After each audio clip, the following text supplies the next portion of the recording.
pena bibia tumi akoye na sane so se nyankropon ayi adomo anon wotwe kan ye be sore nkonya so na fei yakwa kwatie awrade asam ade afiri wo se bra no a non so aba pa ho minute no aduasa enwotwe 7:38 am ena chose ebre no aso na ebre na wiedu na ye kwanu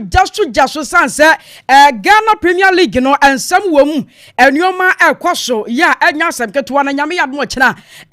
agokan shonku ebekwaso Ghana ha no enya agorokora na abusua wo bibia da pese woni edi dwaba Sompa fidiam anum say ya wonsa ebetumi akan ama no ayeye ye Watermelon Street anuma ewo dome ye kira kwan nya yira kwan kora ya wo ba ye betumi ahwa ama neoma nyina enso atumi akoyie edi ama na ntantam so no ye mbonwura mu ewo afisemu na fei ye mfa afisemu emra wo na abusua join me live ewo Facebook ne so Sompa 106.5 FM Sompa 106.5 FM wonim say samatia for mo come on live for Facebook no so na say YouTube no a aya na neoma nyina ta akoyie pa afi wa dwenkyere ana say susuye ne fabra brepam ye bekenkan nyina da kama ade amama bibia so atumi aginagina yie ade amama medin ane akoso agye wakode boate yansasa no eye wa original ya gazette ya bibia atumi koyie pa na ye hyase ade afira fisemu wonim say enei national assignment ni mu a wonom ne ye hyase ade afiri na abusuafo ma me fanto animo say wonim say 2026 World Cup qualifiers no nyankropon ye adoma wo kina ye Friday na wo man konkro Ghana Ghana Blasters wo mugina kono na wo motena Accra Sports Stadium na afia wo Chad national team no enso atumi asi akama na ye na sa game we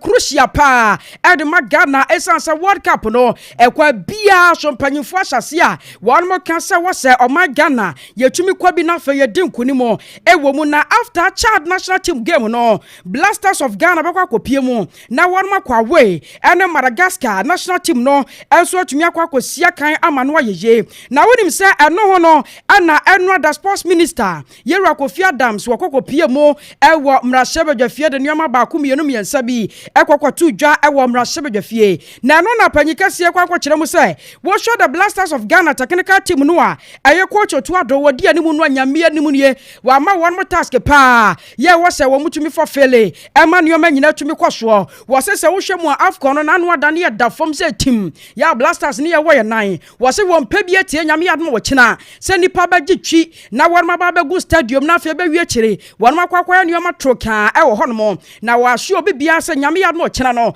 ahobua pi no alegu akwamu a the Blasters of Ghana kwa bia so e wo say ye ne Chad national team game no wa ye bebo e wo Accra Sports Stadium no enkunimdie e betumi aye chefa. Mr. Speaker, the Black Stars technical team has assured my ministry that all necessary preparations have been made and that the players are in high spirit, ready to give their all for the nation. This commitment is evident in the call-up squad released by the head coach. Beyond the tactics and selection, the technical team is tasked with instilling a winning mentality in our players. We must restore pride in the Black Stars jersey and ensure that our national team once again becomes a force to be reckoned with in African and global football.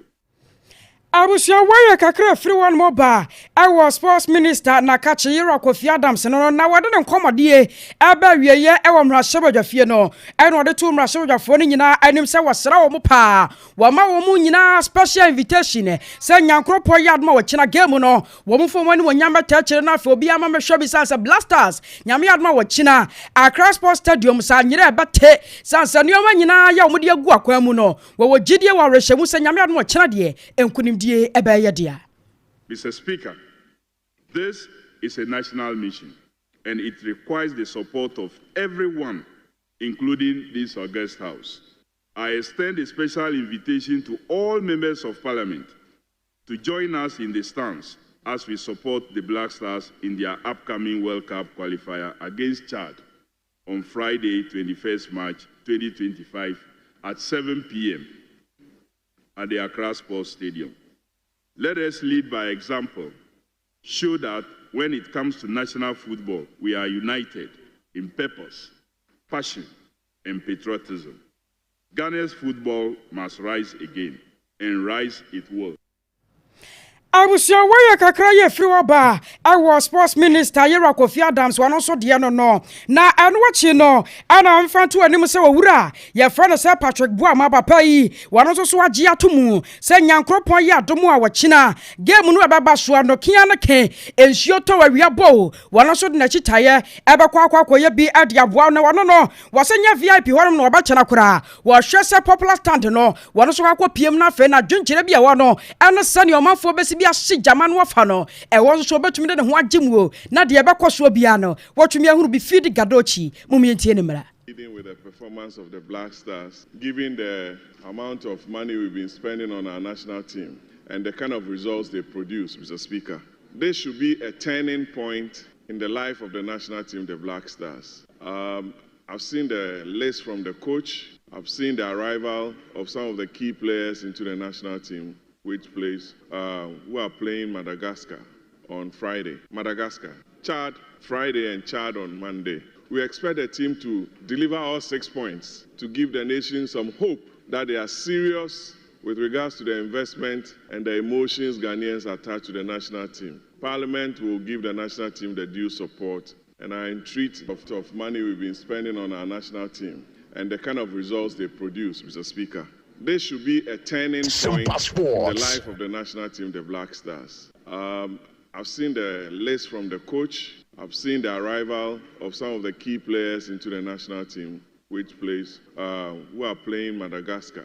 on Friday. Madagascar, Chad Friday and Chad on Monday. We expect the team to deliver all 6 points to give the nation some hope that they are serious with regards to the investment and the emotions Ghanaians attach to the national team. Parliament will give the national team the due support, and I entreat the minister to support members to come to the stadium with some complimentary. We are not asking for VIP. Me, I love the popular stand when I can speak, where I can speak my mind. Ano ayeyera Patrick Boama no ana yetese wakasa wase warode on pe VIP o enya fe no kwaya gentle bia e was stadium ho pe popular stand ho no watumi aka na dwene amanu ma nyina tumi akoye se na be ya players no wo mo so betumi abo wo mo so ho na me pa cha wura wono so ne din ene Haruna Idusu papa woni se wono ana ya education minister wono akroya ana Kerala United wo ye team owner ya wodano na wono so de ato dwasa sports minister one chance yan one hwehwe nioma bi sanse wadwene bebe ho awontiase sa Ghana Football Association enioma ekotro kan won mo sa wose won mo chance a sika bi wo mo spend sika wo hono a chese wo hunu fa so die bia ye de bra Ghana ye timu no enam so nti sports minister nkeka ne ho na sa na motuo yi wontu emfanfa ho. The GFA, where are they spending their money on? You must raise those questions for every tournament. Mr. Speaker, even just participating, you will marvel how much money Ghana will make from participating in the World Cup. The players even have personal benefits. In fact, the players who went to Qatar,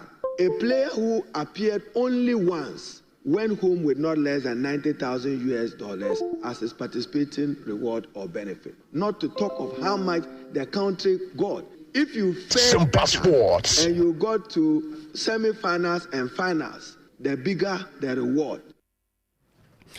The bigger the reward no way ayeyera Haruna Idusu wano ya education minister papa wano akroya ana Kerala United waya team owner ya wadano na mepacho sahina wano Blasters of Ghana nyankropo ya adma wachina match abakwaso no wobedi animu sa captain ayeyera Jordan Ayu wano so dia tuja ya watchers akwa bia so players na wama buomu ye papa pasanse mampanyini John Dramani Mahama krata wano machia waba wano muchi domuti wano hwa Senyami adma wachira matcha ebekoso against Chad national team no won betumi adin konimu na fe yewra mampanyini na ne atumi age ho. Ye free Blasters of Ghana waroma so ya ede bana sanyina wano nyame adma wachina wobedi players nanim na fei wahwe se nkonim de betumi ayade no wano ane yetena nkanim se wachina match no ye no Chad national team awie pa ye bekwa we na ne Madagascar boboku no enso atumi akwakosia kan amano aye wei aya kakra ye free one moba eno aye local sports no ane yade amamo na ye ho meso tawu na fei akwa foreign no enkrofo akrokro so nioma pi pi no na asase afiri wo ba chese transfer windows no chese enioma ekoso nyasem keto akra na wo pese wo ni yedi dwa ebusia ya se ya pono no abie de ato de amao wo bibia da wo pese oni yedi dwa wo ba na ba so ya sene no hwese wo be fredi asi ahoma so sanse ya ye krado se ya so ye be boa pa na wo dwaton de no ya bo ho dawuro kama ade amao wadawo my number no ni 0509 438521 0509 438521 yana ya ho tew ya ba amononensem ebusia for you stand up way na say for the champions and the champions ni mu a na ye wura no way aya amononensem tip off jubadie nyankropo ya adom ahye nso se no nwotwe kai na cha say ye sore nkonya so na afe so ye de nyame asem enso atumi ade abro na tantam so no ye monwura mu na Rick McRoney papa wunim sa awoye former player ade Manchester United boboko no na wo kire sa ne wura ho papa ade Manchester United boboko na sentwerefo aba baby sansa panyipa na dai esa say ye hwa wasi wakan pen afi so kura pono sane na wo Manchester United na wo modern ball eti bi so ne no wo ka say anaja say ne ma shadan kwaye eno no baba chaza hwa wo kwa Manchester United boboko ni mu a ye wo some players bi won mu a wo say ye bo wo nyina bonga late no mkopo mba bi kina sansa wo modern ball no en shadan so ni ye kura ya cha say after this season 2025 no was ye per 10 to 15 players ye yi one nyina de free one more na fe ye kopa ni pawo fro ne ye de mba be shem se ne be ya season no e betumi start ye de Manchester United na was players no kura no one ma shase o mu develop culture bia wono na ne nye ho was akwa se o mu kwa no mkwa bo match bi no mu lusu a players no asen shadan fo bia ho bi wo bia shadan ke se na nioma kwa no bia shadan fa ho was no akwa ya de a nyame no kwasem ni nani ensoda anyi ho ye kura na ye free mu ade free Manchester United boboko ni mu na ya konsanfu from a wonim sa branch ya ye frɛ no se Eric Cantona a branch ye wo ye football legend pa ye nya asem keto na mra bi atwamu no na wo se na kan ade Manchester United boboko no na wono na kyerɛ mu wɔsem no kwasam no se just players no bi wo hono mu a enuama bi shadan kwaye wo hunu akyesa adwene kora aya na won mu se bi fa especially a branch ya ye frɛ no se Neymar Silva Santos was Neymar wo hwɛ no 2017 na sa branch no agina mu yie pa na wo ye hot cake edema Manchester United boboko no afa wa hu de kan wo na ofiri won de call Paris Saint-Germain boboko ni mo wo se ofiri wo de call ye no asa ne modern bono shadan kwaye afa so kura sade no wo se bi ye hot cake no ene enuoma ehase ye tete ba famu a wo se eye bad move edema Neymar chese no efiri na kache adeba na Christian Eriksen wono so report efiri na camp adeba chese after this season no wono so bebu ne katemu na wahwe so obenya new football team no watumi de ne ho akwadon efiri se Manchester United na okoye no wachese neoma shadan kreke chese shadan koye wono ankasa wo brepa chese wo ya neoma shadan koye fama no ya wo hwe animu se nyame ya adoma after this season no wo betumi abu ne katemu no akwakopa new football club anasa team no watumi de ne ho etumi akwakojoin ne amano ye na Mauricio Pochettino wono so akasa na wode ato dwa ya wo che se papa wo hwe mu amra bi atwamu no na wo ye Tottenham Hotspur won mu coach ya Paris Saint-Germain cramp no wasa coach won mu ye ya na nyasam ketwa na wode ato dwa a kire se nei no emprempre ya US national football team no wababa ye coach a wodano no wose nyankropo ya adma World Cup 2026 no kwa bia so wose won mu din kunimo enya fe no mbaba dane a kire se France ya na se football team bi emra ma wini enti wono de wa ye krado pa se World Cup 2026 no kwa bia so wose the players no wo wotumi din kunimo edema US eya national football team no eno ya kakra ye free one edeba na me pacha branchia ye friend say Trent Alexander-Arnold a branchia wo kwa eye Liverpool boboko ni mu a ewarum no sina kan edema wonam pacha ma me fanto animo say a branchia friend say Trent Alexander-Arnold no say a branchia season we etwa mu a na ne contract no ebetuma expire na ye ye na enteya mensaka e kire se abrantie no wone Real Madrid bobokuo no ashase ya chese wo mudi nkomo awrese nyankropon ya domu a after this season wone so betumi abu ne ketemu na wone Real Madrid bobokuo no ensumi atumi akwakosi ya kan eno ye dan diri ya nyasem ketwa ma eye 99% ya chese ya hwani mu say after this season no abrantie France Trent Alexander-Arnold wone so betumi akwakopie mu ewo Real Madrid bobokuo ni mu eno aya kakra ya chese efiri wano mo eba eno anyasem ketwa kura wonim se PSG bobokuo no se wo mo nya bre ya nyasem ketwa ma wano chese wo mo pa young player bia chese wo betumi ahwimu no na enoma nyina tumi akoye wonim se enano ada enche kura na Mbappe efiri wano mo chese ehye wano pa ya nyasem ketwa ma nti wano so ya aya twene se nyankropon ya adoma kwa bia so no wo be hyase apa players bia wo so mode bode tumi konkan na PSG bobokuo no wo so tumi aba boa na enoma nyina enso tumi awie paye ade ama one way a tip of Jumadia ya de bra wo 106.5 Sompa FM so ya double live wo ko Facebook no so a ya Sompa 106.5 FM afa YouTube no ya Sompa 106.5 ya double live e wo hono ya nyasem keto ama na madwan kira ne mu nsusu ya kakra no a modi aba na no paye no ya beje bra ne nya daje ne ya pense mu na afa ya hwese ne nyina da enso betumi akoye di ama wonim se dan da nyina no metena sese no aya na mehwe se matiefo benya nsempa ne semde enso atumi atie ama won watwa won manada wo messages ana na Facebook no so no a na anya sem keto akura na je se eye ne je sam ya homekasamo na ya yakra do wonim se madin ka de ato wani mo se nyankropon ya adom a ye bete sports WhatsApp group na afeso so ye ne atiefo no wadi nkomo na ya hwa nuoma ahodo bia mo so mo pe se ye betumi de aka ho ama na wa ye ya chese ma dwenkyere nyina no ya welcome no awa atu ya nya sem keto ama abusua ya se wo pese wo ne ye di dwuma ai ya homa ne nie 0509 438521 0509 438521 eno aye ye business line a wo frɛ ya obenya ye na afi wo ne ye di nkomo wano pa na afi atumi akoye na ententem so no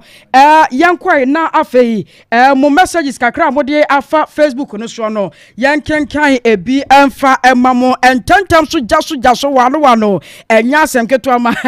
wo hwa ne school fees ne modern ba wo bo ha do wo se kwa bia so was a messages in your cancan. I be beer to me, see what Quaman in ye. Was a ya cancan. Na yaw amankwa was it we are just fantastic presenter. Medasi papa Daniel Manuye was a good voice. I felt so what shamwa Yawusu was what shay a free as a quakumase. My dear pa. Na Joel and as a Joe Afo was a good morning. Ya Joshua pa. I felt so what damage and should ye Paul Senior was a money a juma pa. Yes. Na Joe Afo Chrono awade aba was your program outline no young fan to John wo Joe yare baba I making can say I can be bia wano am what to me ehunu na was other na your programs no any TV so bre pema baba wate ya ye bibia wano e dia ma ya binioma pa betumi akoye dia ma na obi so dia ba Samson enso de nie was sister o voice no de ye too much me da say a friend so Rahim enso de ne ranking was fagu ma ya dasie papa kwa shira ai shira papa or say I will surely look for you Mary wa chira kwan. Yes, that's right na nioma nyina atumi akoyie na wo hwemu Rahim de no wasan so de ababie was say yes we are here live enya senketo Benjamin ano enso de ne was a fantastic voice na afa Thomas Edu Aboaje enso akasa was a presentation manager ho na ye show a free ahafo ntotro so mo ye da say Kofi Fofie. Yes, Kofi Fofie was a great voice for radio. Sompa e market pa na money ajuma ya das Jeremiah Samson so de nie was it the only sports presenter in Africa. Bravo. Yes, ya da munyina mo ase moya de pa na nyame ya domo a ya din ka kire mo yesi mo dwuma de no afa na ya hyase a ye nyina maako wano jaso na yede abramwo wonim se na me free enkonya so gasie no a no nwotwe se ken abokora mpo awia ne sa na yede nyame asem na abrawo na nwotwe ne free wano mo ana fa ye wura mu oprantobre ni mu a yade ka se ebo mu hwam na bebrawo na yede abawa kwamu na after the 12 news no na fa yede live band chenchirenche enso atumi aba besomo chanenso say after the live band no 5:30 pm eno so news ehye wono mu a eno ye jaso ye boni pen de wanya na dwuma ye bekwose no de wose ye bisa ne nse bebisa ne nyina ne ye Ghana ye Ghana nkan kontia na yede ye say na fa news no atwo so adiama 6 p.m. live on Sompa 106.5. I was here nyina mo say me dey dia kwaso je wakode boate ye sore nkonya school fees wo bo me chidom ye papa fe ken wono na tena fidie na chia wo chinchim de ma me afei jari me da nyina mo ase adam wase mo nyina mo bo me chidom na chese nioma nyina atumi wie paye na me voice no apam the great wono so twitwa ye de ma me a nioma nyina atumi kon kan ye da mo ase ye sore nkonya so na nyame asem atwaso